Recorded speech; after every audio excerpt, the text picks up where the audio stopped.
RPO Multan Wasim Ahmad की विहाड़ी आमद के मौका पर किसान इत्तेहाद के कारकुनान का डीपीओ विहाड़ी एहसानुल्लाह चौहान के खिलाफ एहतजाजी मुजाहरा। सिलाई सदर पाकिस्तान किसान इत्तेहाद इफ्तिखार चौधरी का कहना था कि जब से डीपीओ विहाड़ी एहसानुल्लाह चौहान विहाड़ी में तैनात हुए हैं, चोरी डकैती और राहज़नी की वारदातों में बेपनाह इजाफा हुआ है।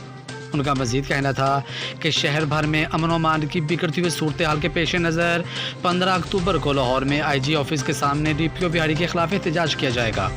अगर फिर भी मुतालबात ना माने गए तो पूरे पंजाब में एहतजाजी मुजाहरे करेंगे। एहतजाज के दौरान सदर किसान इत्तेहाद इफ्तिखार चौधरी का मोबाइल भी चोरी हो गया, जबकि किसानों ने डीपीओ विहाड़ी और पुलिस के खिलाफ शदीद नारेबाजी की। इस मौका पर काजी नवाज़, अकरम कंबो, रामा नवाज़, राय शकील, चौधरी जुल्फ़कार, चौधरी अवैस और दीगर भी मौजूद थे। मज़ीद ख़बरों और तफसीलात के लिए देखते रहिए पासबान लाइव न्यूज़ HD। आप हमें फेसबुक और यूट्यूब पर भी फॉलो कर सकते हैं। DPO Vehari, DPO Vehari, DPO Vehari, DPO Vehari.